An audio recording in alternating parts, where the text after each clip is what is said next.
Bueno, la Comisión de Filosofía de Carta Abierta hace una nueva convocatoria sobre temas de interés filosófico. En este caso lo invitamos a que nos cuente su experiencia y sus opiniones a Enrique Samar, que llegó a ser director de una escuela donde tenía alumnos de villas y alumnos de comunidades originarias, por lo cual tuvo que modificar la currícula oficial y adaptarla a, digamos, las modalidades que traían los alumnos, que fue una experiencia, como todo este tipo de experiencias son experiencias únicas, y como toda experiencia que se levanta contra lo que es lo que uno tiene aprendido o lo que uno tiene de hábitos, generó fuertes resistencias, y que seguramente son resistencias que también padecemos nosotros, que tenemos formación, la formación de las escuelas, de los colegios y de las universidades, que es de alguna manera un sistema de adaptación a la comunidad a la que uno pertenece, y esto no es desde el capitalismo, sino que es desde antes que ahora.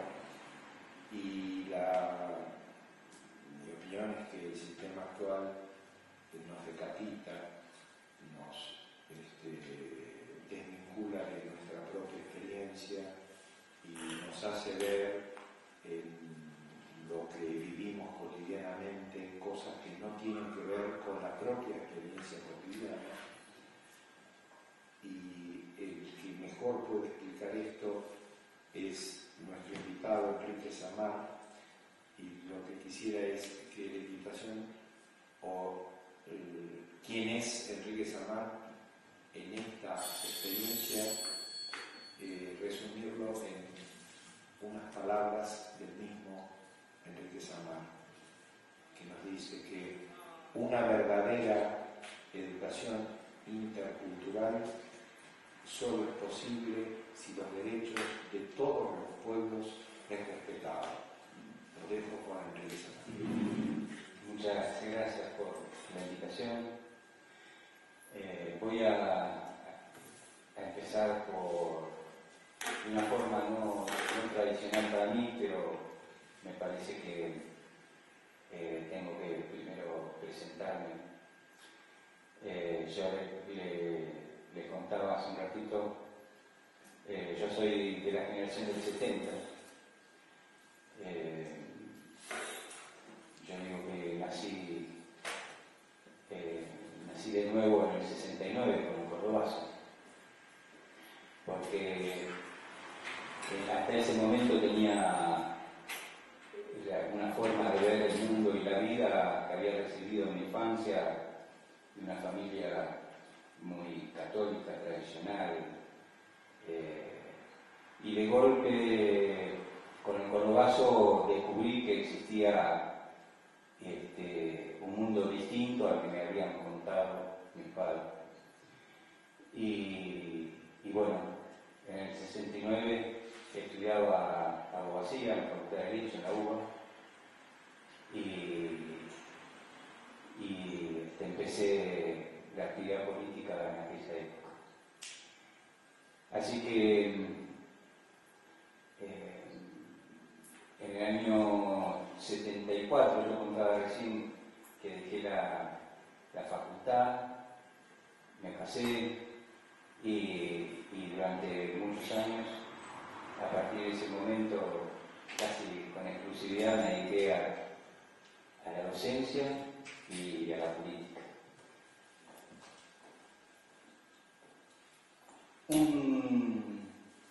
Un aspecto también les tengo que contar cuándo nace la experiencia y cómo. A mí me designan director en el año 97 en la escuela 23 del distrito 11, y que está a metros de San Pedrito y Eva Perón. Cuando llegué a esa escuela, les tengo que contar con qué realidad me encontré. Esa escuela era considerada una de las mejores del distrito, y con el transcurso de los meses me di cuenta, porque no me avivé enseguida, que había una cierta discriminación que hacían los docentes en el momento de la inscripción de los alumnos. Y que me mentían, porque me decían que tenían 25 alumnos, por ejemplo, en tercero, y yo, cuando llegaba el mes de marzo, descubría que por ahí eran 15. Es decir, que ponían alumnos Juan López o que inventaban para tener menos alumnos. Y además discriminaban, porque trataban que los alumnos que ingresaban sean alumnos, digamos, los rubios y celestes de clase media del barrio.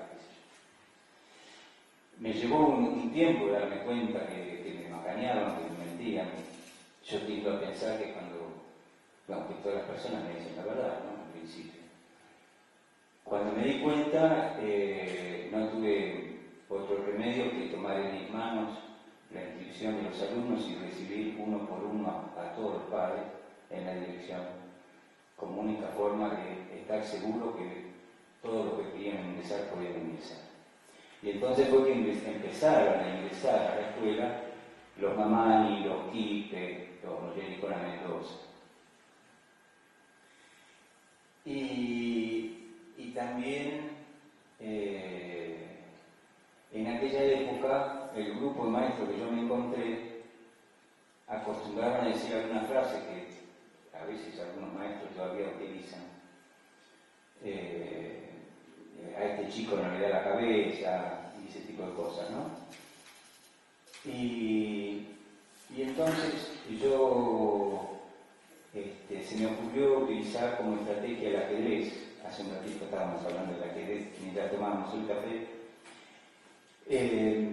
No solo porque a mí me gusta el ajedrez, sino lo pensé como una estrategia en un doble sentido. Compré muchos juegos, los puse a disposición de los chicos en los recreos. Después charlé con los chicos y les dije: mire que yo no les puedo enseñar ajedrez a todos, a los 300 y pico de chicos de la escuela.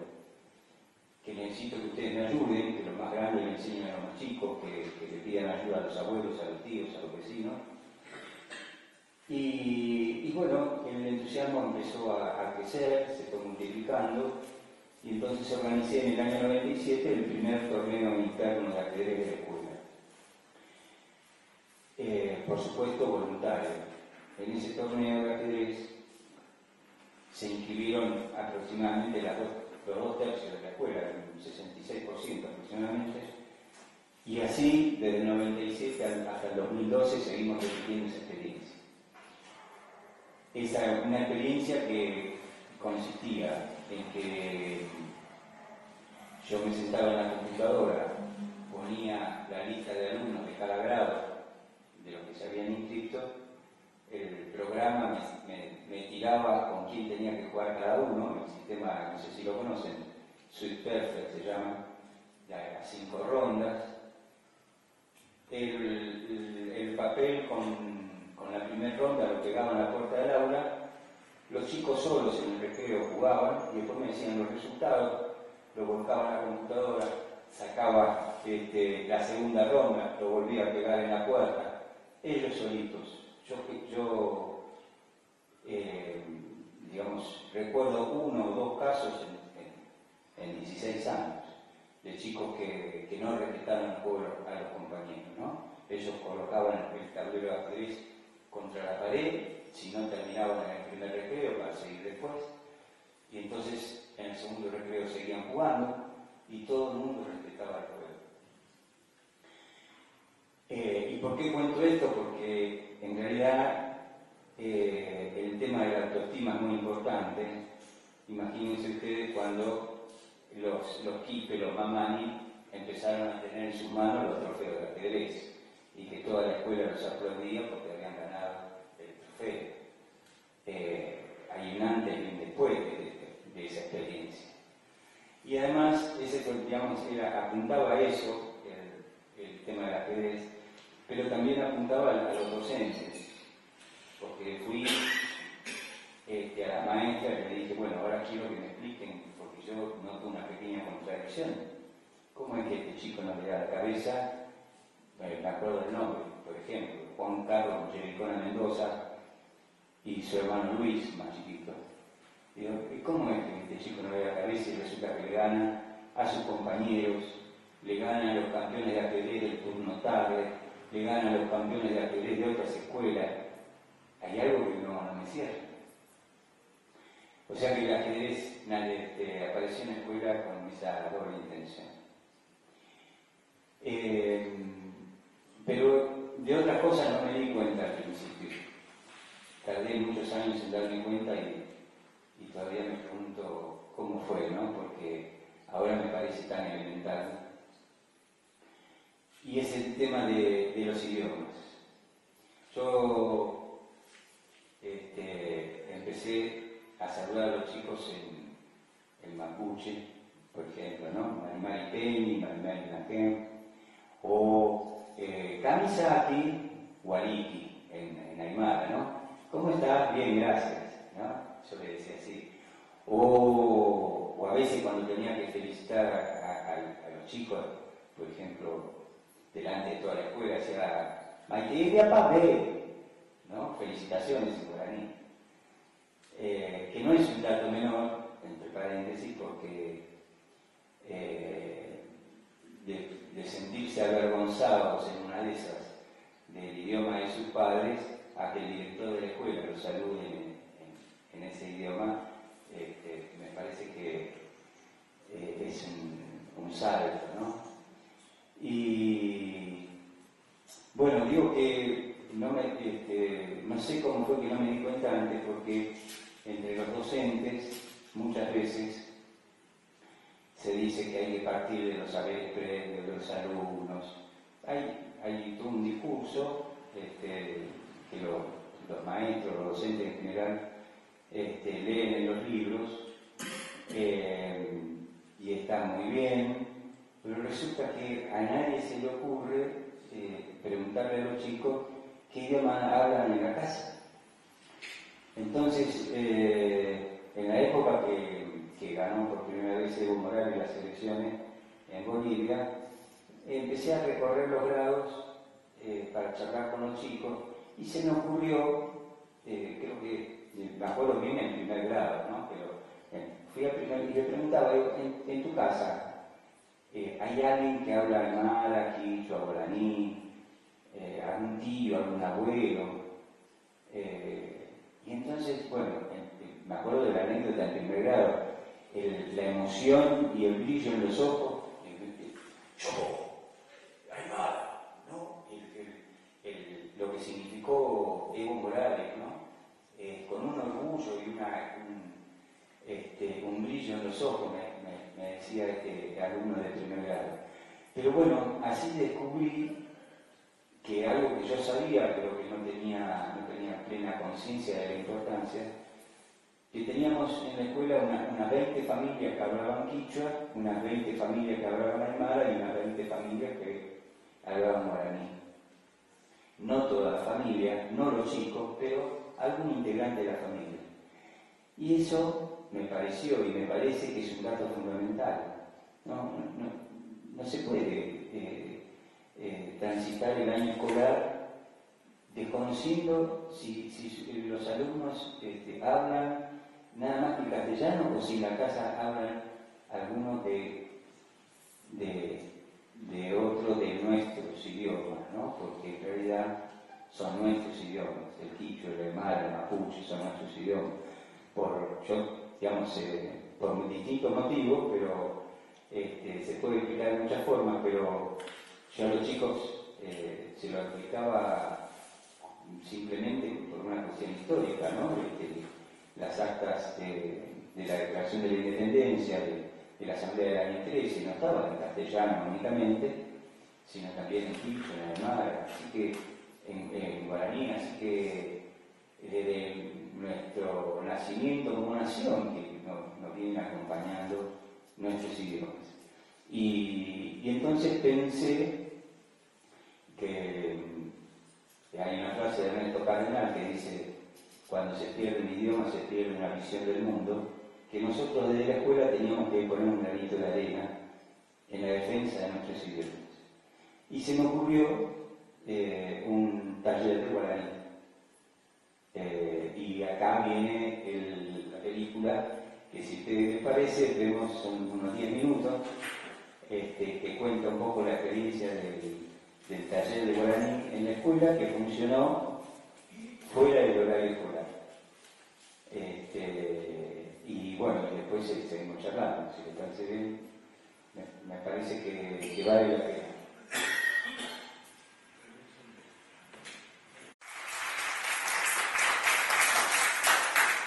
Bueno, algunas cuestiones importantes de la película.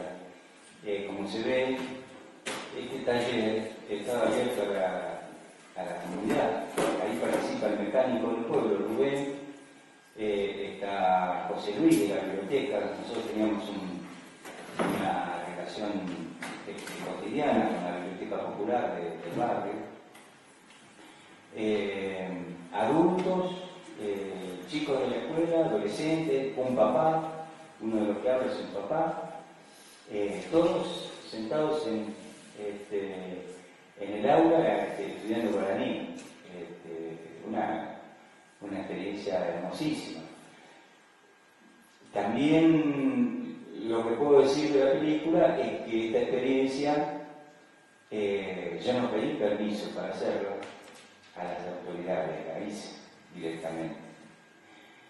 Y cuando yo me jubilé, dejó de existir el taller, como otras actividades. Eso tiene que ver con cómo uno concibe la educación y la escuela, ¿no? Yo inventé la palabra hermanarnos, porque yo le decía a las maestras, le decía a los chicos, que nosotros nos teníamos que hermanar con todas las instituciones del barrio, con las escuelas vecinas, y entonces intentábamos organizar actividades y proyectos en conjunto con otras escuelas vecinas y con otras instituciones del barrio. Este es un ejemplo de la relación con la Biblioteca Popular, pero también nos sumamos a infinidad de actividades y de luchas, ¿no? que van desde el escrache a un torturador y el que vivía en el barrio, y bueno, en la época que se hacían los escraches, ¿no es cierto?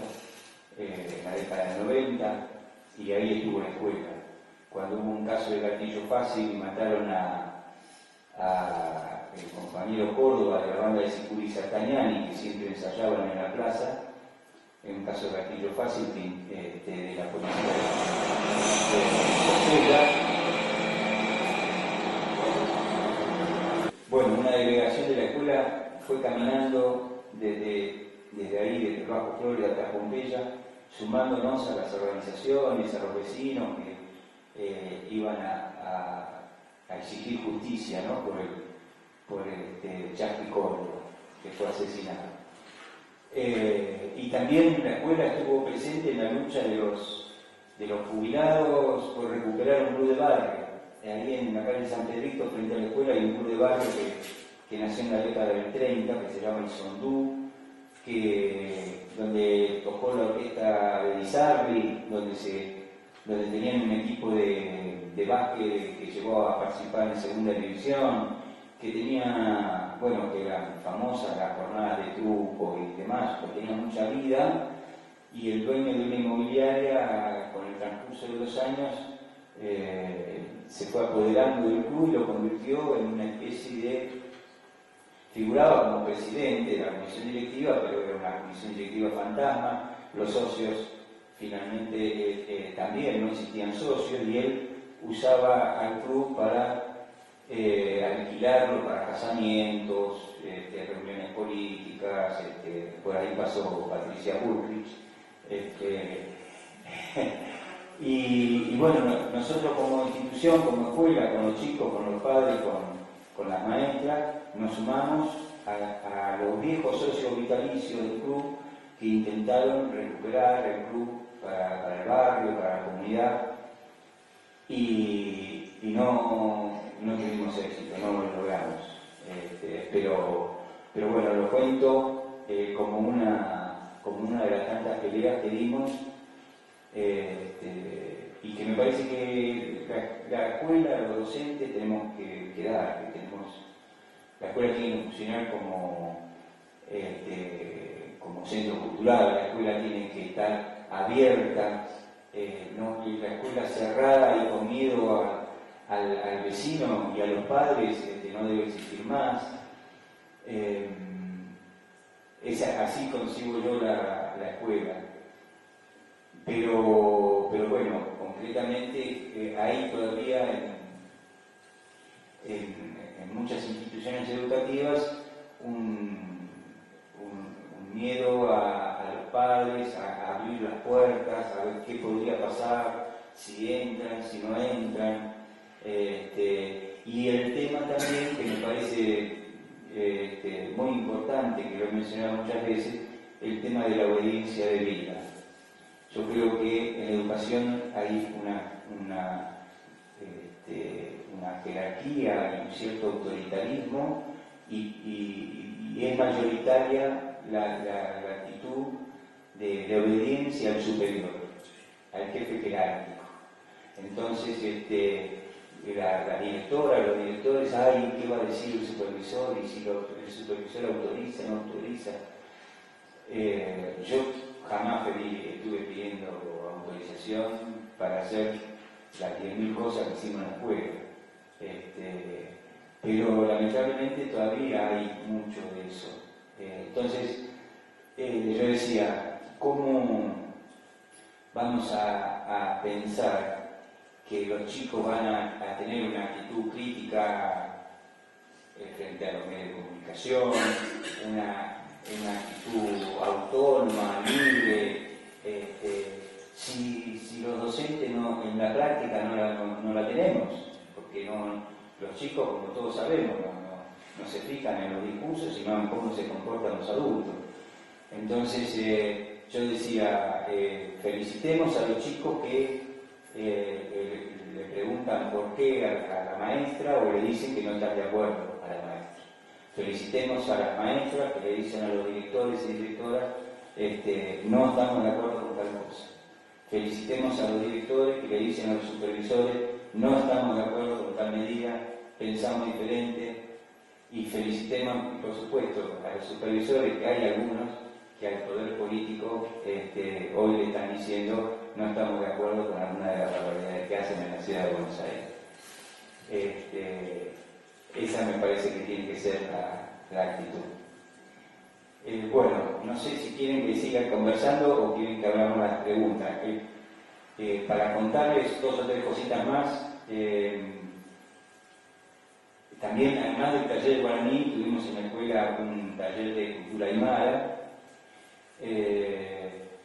Y también un día descubrimos que, vieron que en las escuelas es muy tradicional las actividades de la cooperadora para juntar fondos, ¿no? Y entonces, un día nos pusimos con las maestras a pensar, pero ¿qué estamos haciendo? Para juntar fondos, la cooperadora vende panchos y vende Coca-Cola. Estamos contradiciendo nuestro discurso, estamos vendiendo esa porquería. Y entonces pasé por los grados y empecé a preguntar si alguna mamá sabía cocinar quinoa. Y entonces descubrí que sí, que había un grupito de 5 o 6, seguramente que había más, pero bueno, conseguí que 5 o 6 le empezaran a enseñar al resto de las madres cómo tenían que hacer para cocinar la quinoa.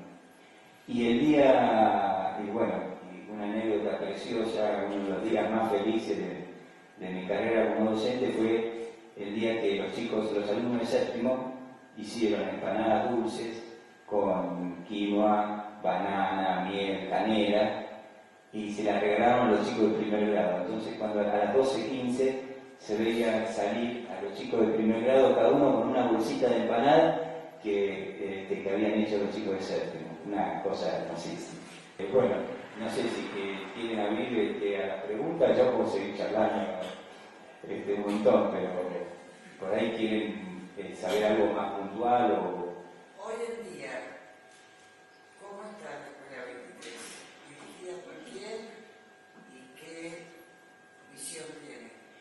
Ese es un tema que a mí me preocupaba antes de jubilarme, porque yo conocí experiencias de escuelas de amigos y amigas con proyectos institucionales muy valiosos y que cuando se jubilaron se perdieron. Entonces, yo durante muchos meses estuve pensando cómo hacer para que eso no pasara en la 23. Pero fracasé. Porque lamentablemente llegó una directora suplente primero, después una directora titular y hicieron todo lo posible, no sé si consciente o inconscientemente, para destruir todo.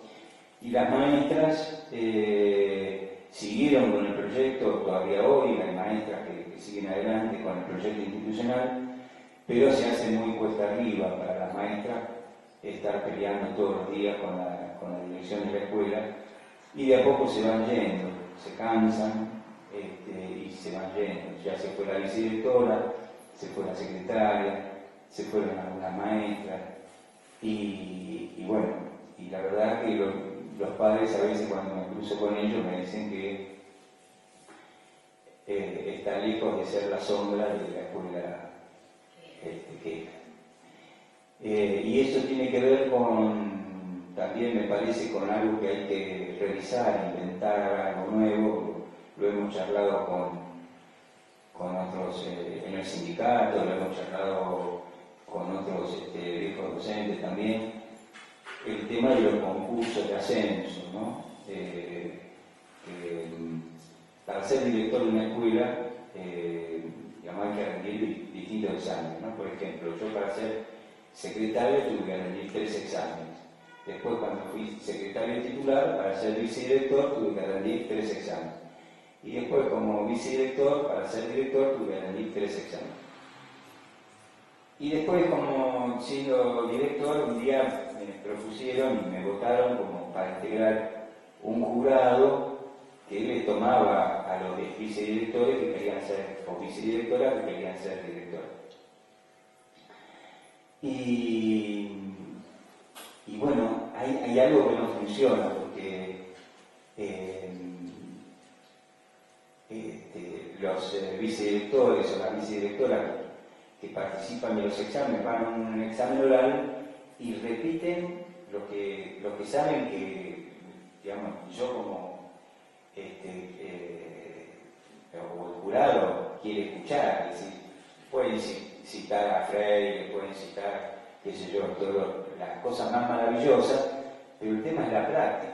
Entonces, lo que estuvimos charlando, incluso ayer en el sindicato, que hay que inventar algo que consista en una especie de evaluación de la práctica de los vicedirectores. Es decir, buscar un mecanismo que permita ver cómo se desempeñó esa persona durante los 2 o 3 años que estuvo como vicedirector en una escuela. Pasando esa etapa previa, entonces sí, después, digamos, que participen en exámenes tradicionales, pero tiene que haber algo, una evaluación de la práctica. Bueno, les puedo contar una pequeña anécdota. Yo como jurado, por supuesto, me hacía preguntas de cuestiones pedagógicas, administrativas, ¿no es cierto? Pero siempre me guardaba una preguntita para ver si los aludía un poquito, ¿no? Y entonces, las preguntas para el final eran distintas, no eran siempre las mismas, pero por ejemplo, yo le decía a una señora, digo, bueno, mire señora, a usted la designan directora en una escuela. Entonces llega a la escuela y resulta que viene la secretaria y le dice, uy, mire, acaba de llegar por fax, porque en aquella época la comunicación era por fax, ahora es por correo electrónico. Dice, acaba de llegar un fax firmado por el ministro de Educación, que dice que el 1 de mayo hay que hacer un acto, pero nada más se puede hablar de la Constitución Nacional. ¿Usted qué hace? Entonces, muchas vicedirectoras empezaron a dudar, decían, y no sé, si lo dice el ministro, no sé, y está la firma, y entonces no sé, no sabían qué decir. Otras no, digamos, hay que ser justo, otras decían, no, 1 de mayo es el Día de los Trabajadores, no me importa lo que diga el ministro, puede decir cualquier cosa, cualquier disparate del ministro. El 1 de mayo es el Día de los Trabajadores, y acá en la escuela nos juntamos con los maestros, los chicos, los padres, y recordamos el sentido y la importancia del Día de los Trabajadores. ¿Qué me vienen con una orden del ministro? ¿No? Pero bueno, esto tiene que ver con eso que le decía hace un rato de la obediencia de vida, que están pendientes de lo que dice el supervisor, lo que dice el ministro, y acostumbran a decir amén. ¿O buscaste vías para llevar tus iniciativas arriba? Sí, también, sí, también. ¿En qué época te jubilaste? Yo en el 2012. O sea, no hace mucho. Pero por ejemplo, empecé en el 97. Pero bueno, nosotros teníamos digamos brevemente, teníamos a 50 metros de la escuela una pequeña plazoleta en el año 97, que eran todos vidrios, piedras. Para llegar o para cruzar la avenida pasaban los chicos por esa plazoleta, que era un desastre. Entonces la maestra de séptimo me dijo, bueno, ¿qué tal si armamos un proyecto para convertir esto en algo lindo, ¿no? Y entonces, bueno, empezó primero a sacar las piedras, los vidrios, después a pedir donaciones de césped al vivero del barrio, después donaciones de plantas, de arbolitos. Finalmente, yo llevé mi rosa china de mi casa. Bueno, finalmente dijimos, bueno, no tiene nombre, armemos también un proyecto para ponerle nombre a esta plazoleta. Entonces votamos, entre todos los chicos votaron un nombre, Rincón Verde en castellano, Cazumapún en mapuche, ¿no? Lo presentamos en la legislatura y logramos que se apruebe. Entonces esa plazoleta hoy se llama Rincón Verde. Después, el mecánico Rubén, que aparece acá en la filmación, vino un día y me dijo, Enrique, esta plaza tiene una historia. Esta plaza se llamaba Armenia, pero en la época de la dictadura, en la época de Videla, un 12 de octubre desataron el nombre de Armenia y le pusieron Virreyes. Ahora se llama Plaza de los Virreyes. Pero yo voy a todos lados, le cuento esto, me dicen, sí, qué buena idea, pero nadie me lleva el apunte, no pasa nada. Entonces, ¿qué puedo hacer?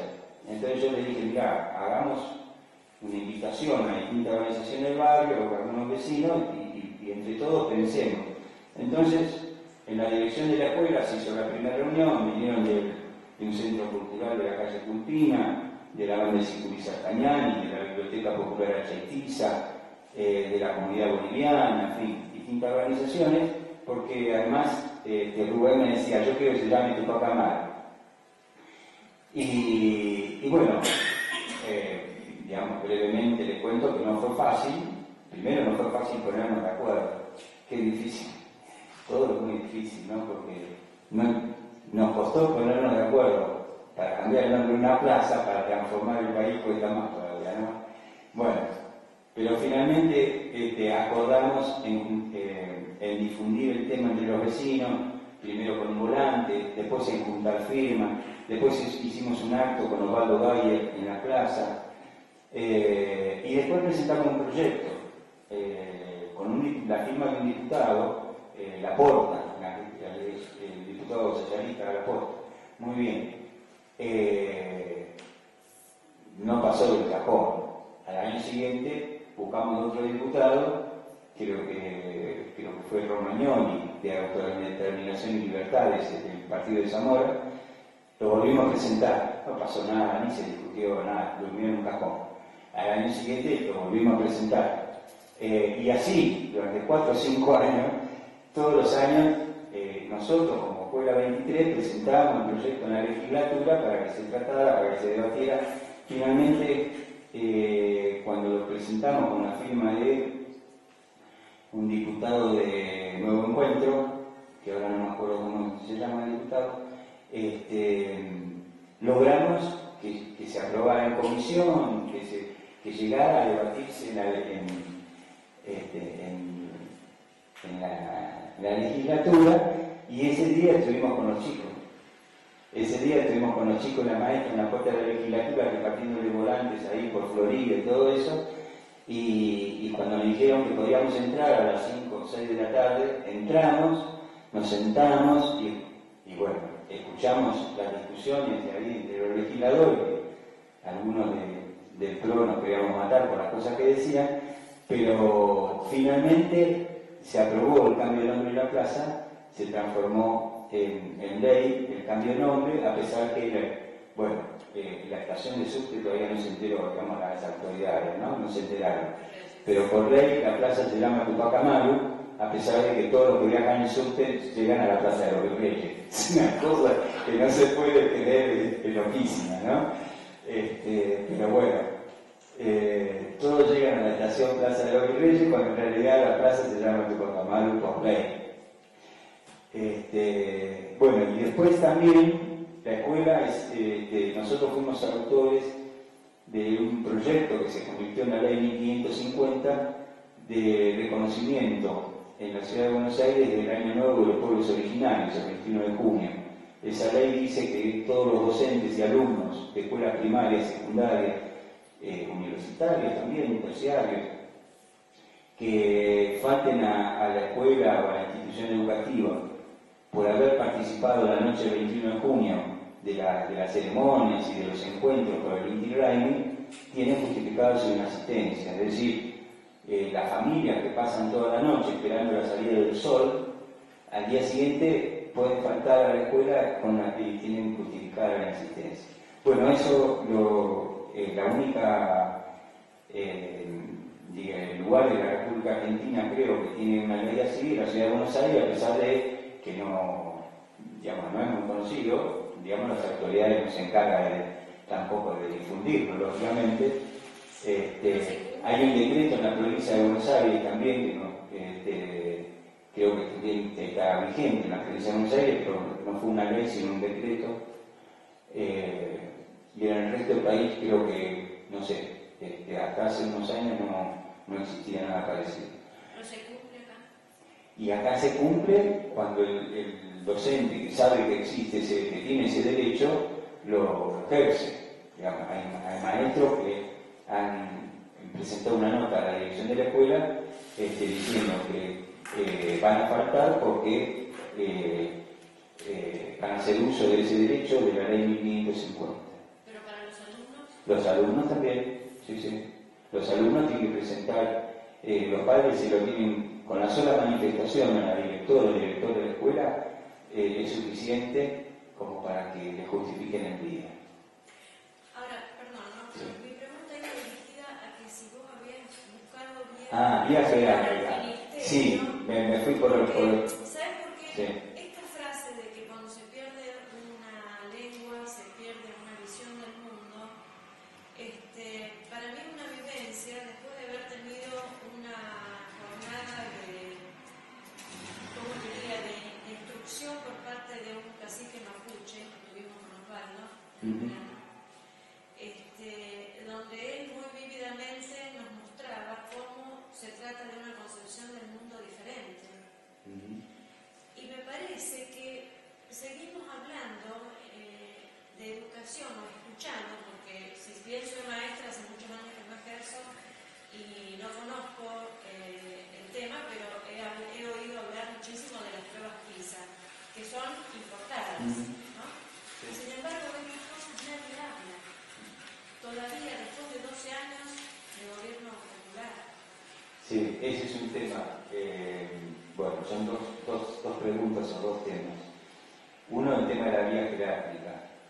Les cuento brevemente la anécdota, no, la experiencia. En el año 2003 viene una maestra y me dice, asustada, los chicos no quieren cantar el himno Sarmiento, ¿qué hago? Y yo le dije, mirá, vamos a... primero te pregunto, ¿cómo? No, yo le dije, ¿es un capricho o ellos lo han fundamentado? Yo lo que te digo es que realicen un trabajo de investigación, que investiguen y que fundamenten por qué no quieren cantar el himno Sarmiento. Entonces la maestra hizo eso y como resultado de esa investigación, en los pizarrones del patio pegó las conclusiones de los chicos. Entonces llegó el día del maestro.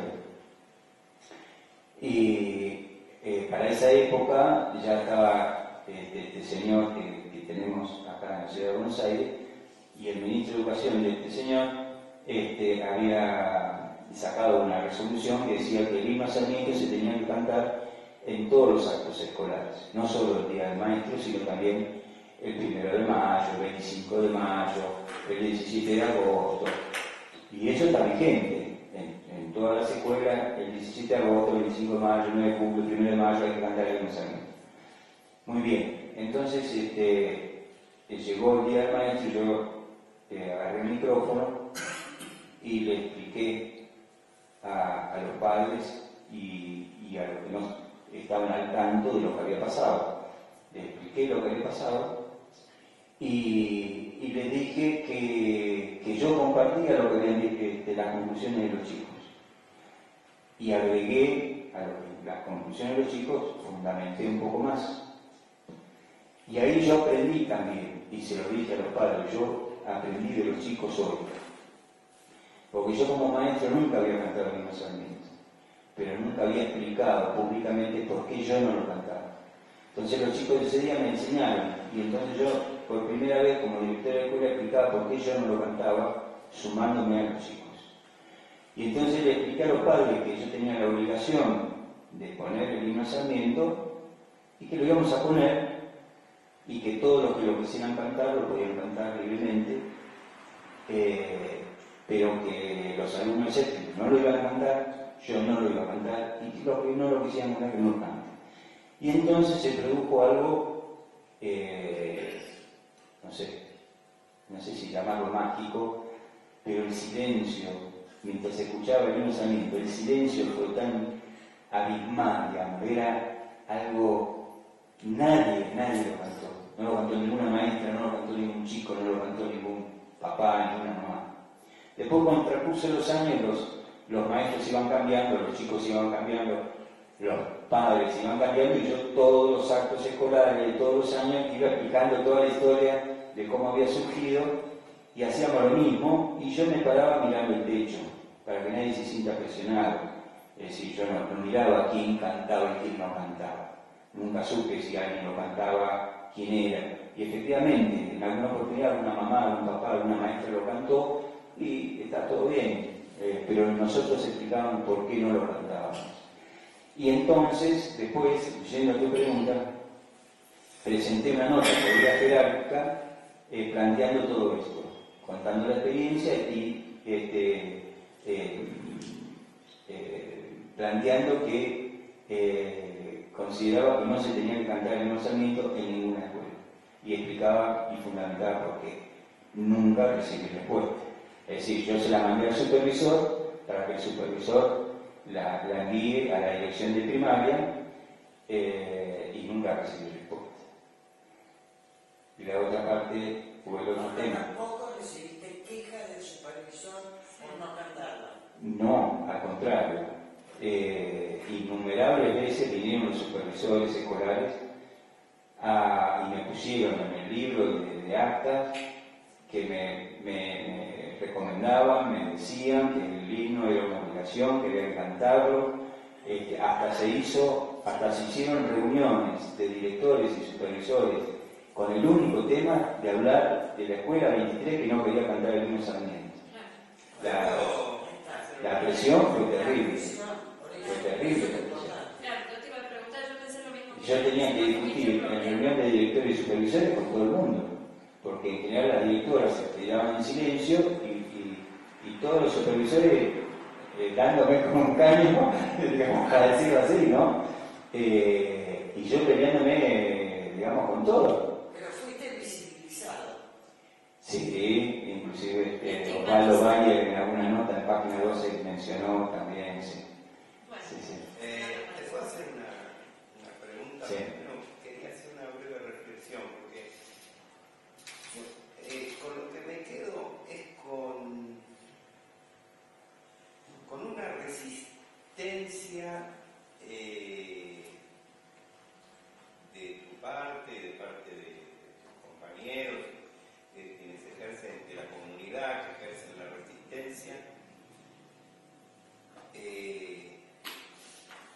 Y me parece encomiable, hay que reconocerlo, es todo una tarea la resistencia.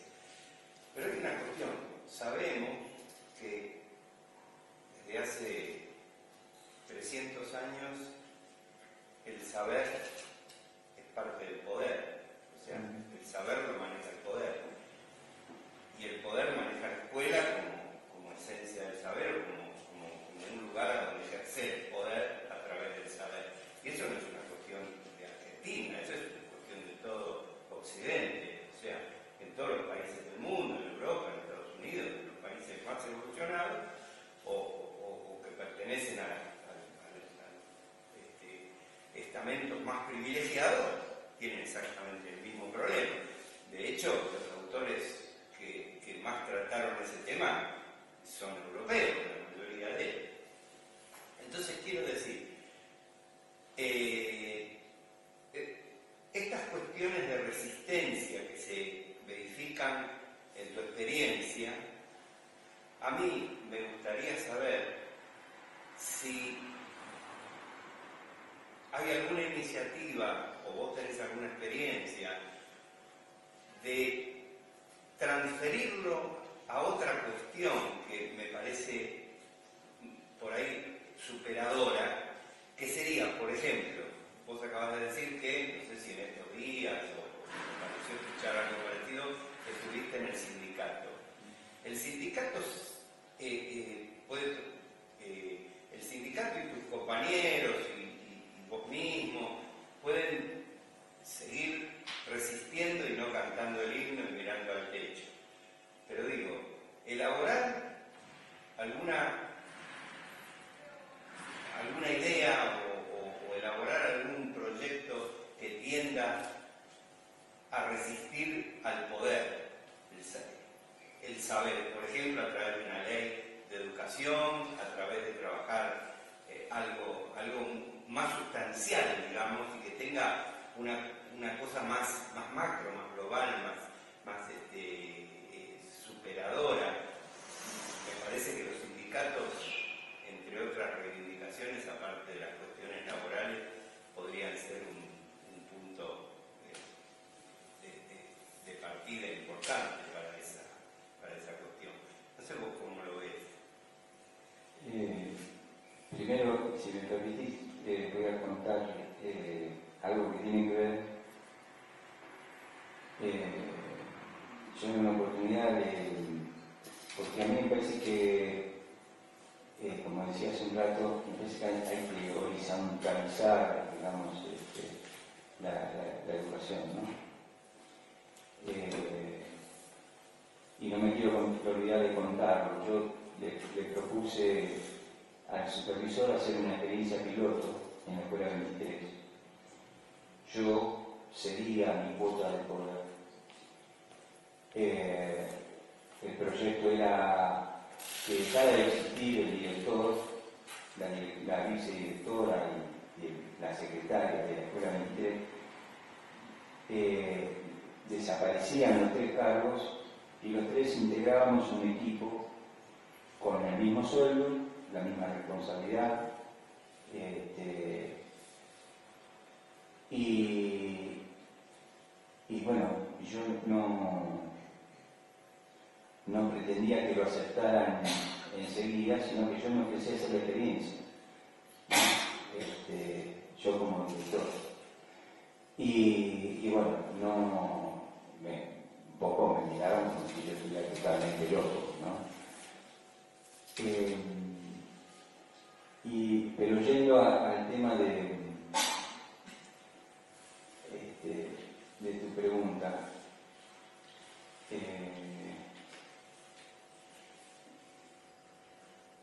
vos me decías, yo estuve en el sindicato y hay algunos temas que no se terminan de resolver o de discutir, hay temas que no se debaten.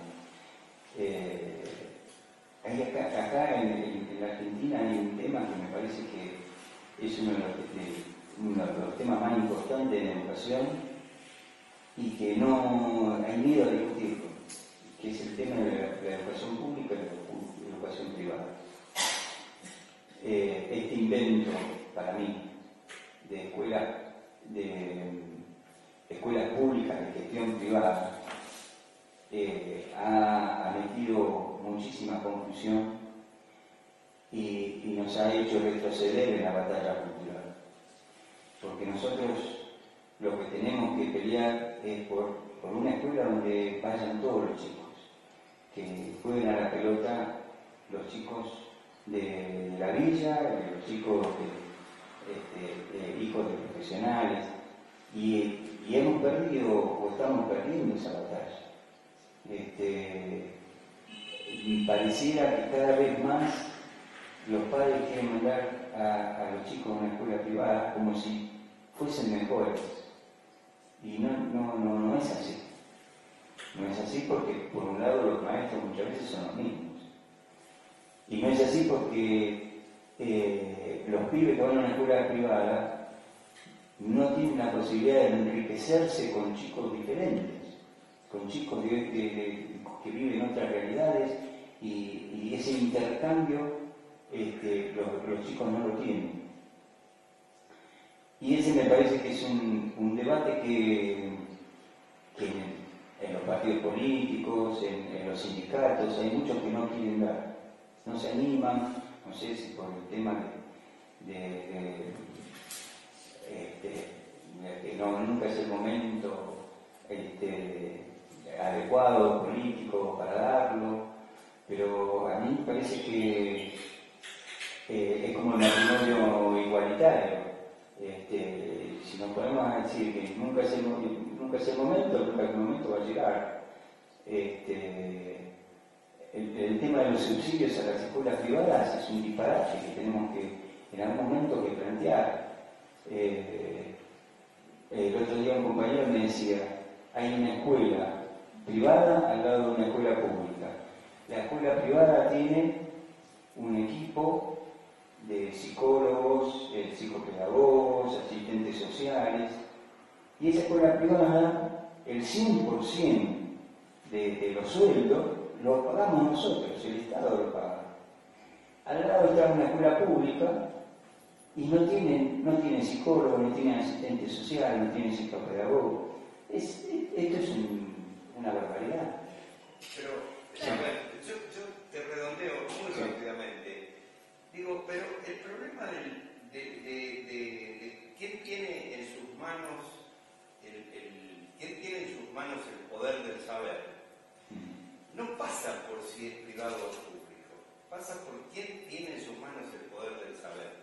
O sea, yo digo, cuando ponemos en juicio eso, cuando ponemos en crisis esa cuestión, ya no importa quién, si el tipo tiene $1 millón de pesos para pagar por mes el mejor colegio del mundo, o si va a la escuela más pobre.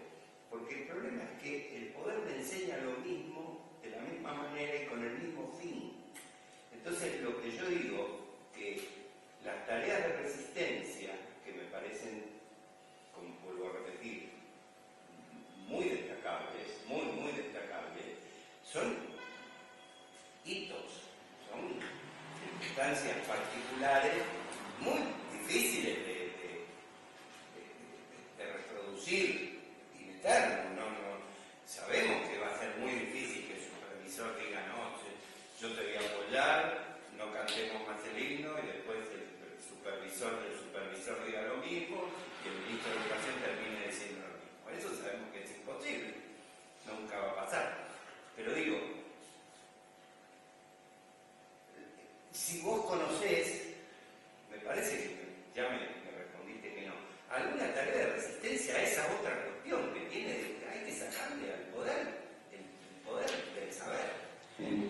realidad no es que en algún lugar esté planteado, sino que debería plantearse en todos lados, porque en muchas instituciones todavía se sigue actuando, y la estructura también de escolar, como si estuviéramos en el siglo XIX. Entonces, ¿dónde están los maestros que dicen, pero no solo los maestros, pasa con los abogados, con los médicos? ¿Dónde está el abogado que dice, yo no sé tal cosa, yo no conocí nunca? O un médico, médicos que juegan con la vida del paciente, pues no tienen no sé, la valentía de decirle a sí mismo, yo de esto no sé, ¿cómo puedo arriesgar a decir una cosa que en realidad yo no estoy seguro, yo no lo conozco? Y los maestros claramente no son capaces, en su mayoría, de decir, yo esto no lo sé, estudiémoslo juntos e investiguémoslo juntos, no es algo habitual. Como vos decís, es cierto, en general, los directores de escuelas, digamos, se ve su cosa de poder, los maestros con el saber también se presentan como los que saben sobre todos los temas, y en realidad estamos viviendo una época donde todo eso está en cuestión, es decir que hay que inventar otro tipo de escuela, hay que inventar otro tipo de educación, y sí, yo digamos, te comparto, pero es una tarea que nos tenemos que plantear todos, ¿no? Esto mismo que vos, yo le hice un reportaje al director, resulta que yo me estoy ocupando de un suplemento de educación de un periódico barrial que se llama La Gaceta de Flores. El suplemento se llama Miradas de la Escuela Pública. Y para el próximo número le hice un reportaje al director del Centro de Formación Profesional número 24, Sergio Levegueri, y estuvimos hablando justamente de este tema. Y sí, y él me contaba de una experiencia muy valiosa. Desde hace 9 años se hace en la escuela, en su escuela, una reunión abierta donde participan en forma horizontal, sin ninguna jerarquía, docentes, vecinos, que a veces viene algún representante del hospital del barrio, a charlar y discutir no solo temas de la escuela, que también forma parte de las preocupaciones, pero cualquier tema que surja, y todo en un clima de libertad y de horizontalidad. La experiencia es muy interesante, y la preocupación, digamos, de él era la misma, y me parece que es algo para pensar, para debatir, para plantear. Un comentario como para que pensemos juntos todos y debatamos, ¿no?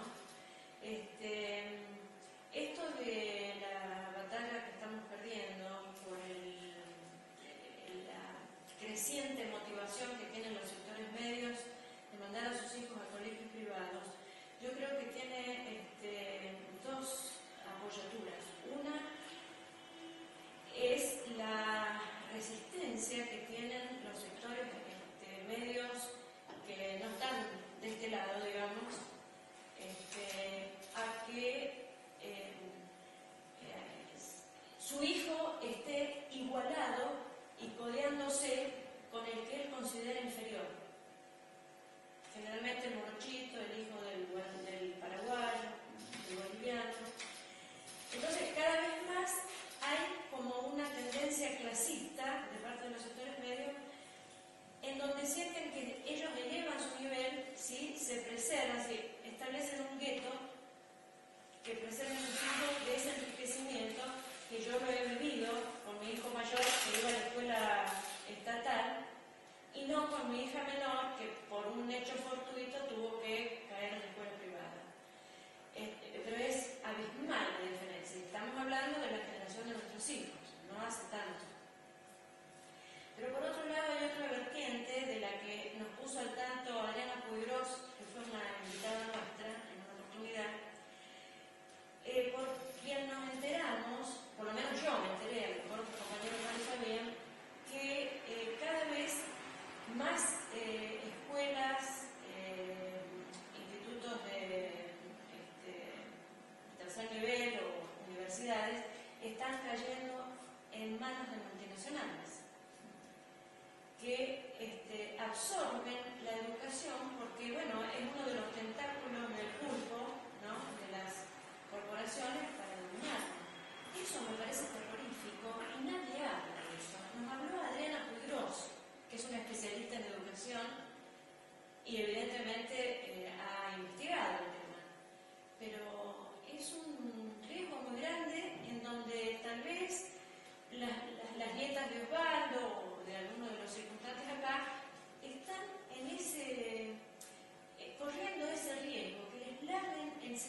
convencidos que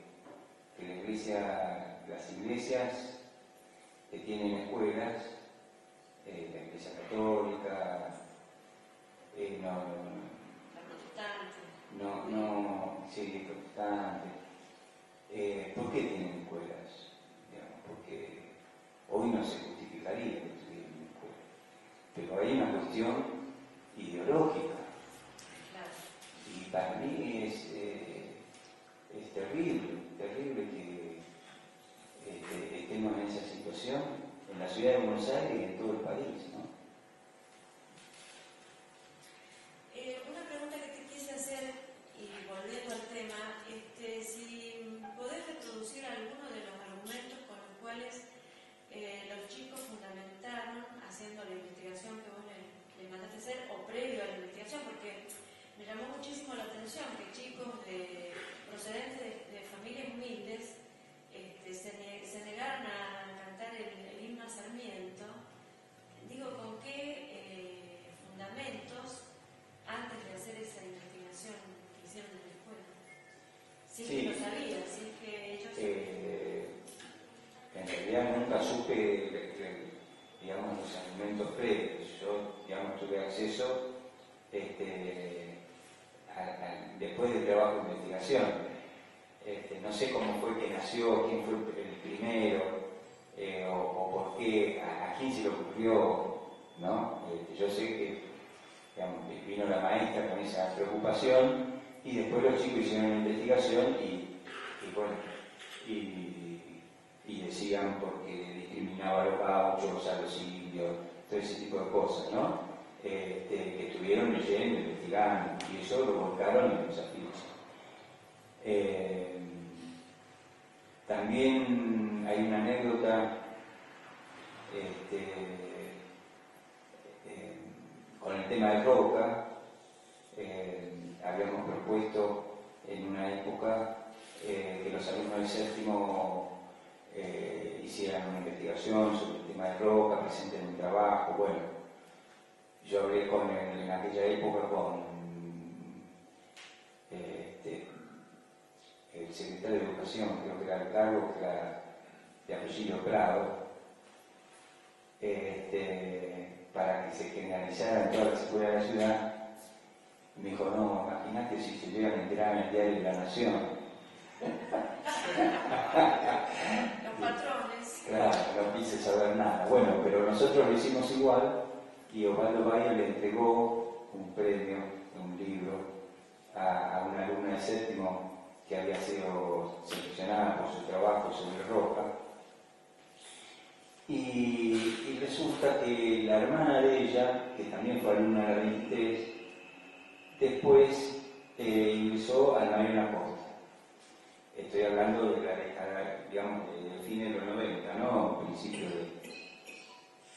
y entonces me contó el papá, la mamá me contaron, que en el Mariano Acosta iban a hacer en aquella época, no sé si se hace ahora, supongo que no, pero en aquella época iban a hacer un acto por el 12 de octubre, el famoso Día de la Raza, y la única alumna que se negó a participar del acto y que se quedó en el aula fue la egresada de la Escuela 23. Así que bueno, claro, interesante. Claro, porque en realidad si se negaban a cantar el himno Sarmiento, raro que no tuvieran alguna conciencia de quién fue Roca. Son en el cuarto y no sé, es más o menos hora de cerrar. No sé, ¿alguien quiere alguna conclusión? ¿Vos? ¿Yo? Una lástima que no se haya replicado en ninguna escuela de la zona lo que se vivió en la escuela 23. Sí, yo, para ser justo, hay experiencias muy valiosas en otras escuelas. No sé, específicamente, posiblemente en la zona no, pero hay maestros muy valiosos, con experiencias extraordinarias. escuelas también con proyectos institucionales muy buenos, que por ahí no se conocen. Es como, por ejemplo, quién sabe que el Ministerio de Educación de Nación sacó los chistes de Mafalda en guaraní, en mapuche, en quichua. Nadie. ¿Quién sabe eso? Nadie. Bueno, y sin embargo, el Ministerio de Educación de Nación, ahora, el año pasado, consiguió, hicieron miles y miles y miles de estos libritos para repartir en todo el país, en todas las escuelas, con Mafalda en los idiomas. Y lo mismo pasa con experiencias valiosas. Lamentablemente, por una parte, los maestros en general no escriben, no cuentan la experiencia a veces y queda reducido digamos, a la gente que lo vivió, que lo conoció. Pero por otro lado habría que crear mecanismos para entender, más mecanismos, existen algunos, pero más mecanismos de intercambio, para que se puedan multiplicar esas experiencias valiosas. Sí, yo me acuerdo como reflexión general, porque estamos hablando también lo del colegio y todo, pero asistimos, digamos, tenemos una realidad cercana a lo que pasó en Tucumán con esto de los jueces, digamos, de ese ámbito. Es decir, hay cosas que son tan equivocadas.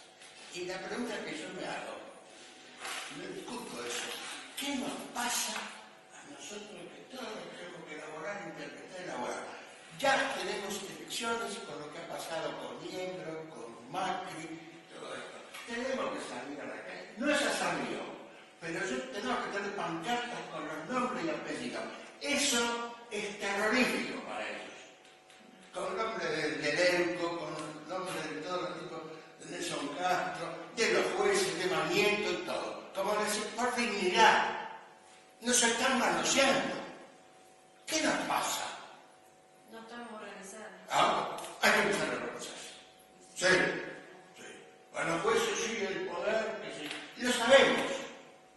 ¿Pero qué hacemos? Bueno, vos planteas una cosa que es macro.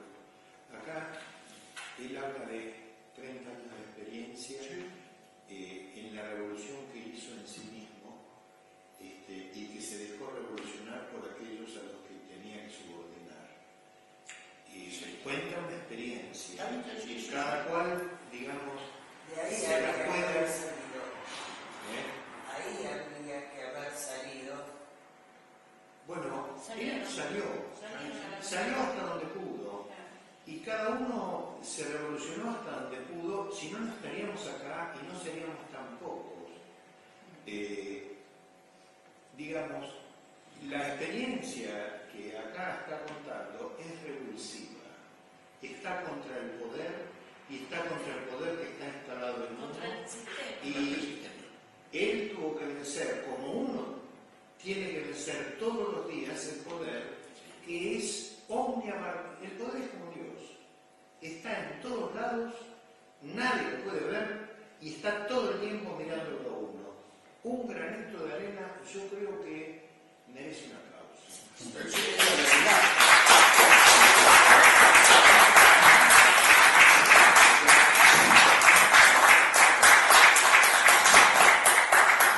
Publicó su experiencia en un libro que se llama Huipay. Está escrito en castellano. Huipay es una expresión aymara que significa alegría, es una expresión que significa alegría por un trabajo realizado en grupo, en conjunto, ¿no? Y me pareció que era justo lo que yo quería expresar, al contar la experiencia de la escuela, que no era una cuestión individual, sino que era un proyecto de conjunto. Y por eso le puse Huipay. ¿El idioma cuál es? Aymara. Aymara.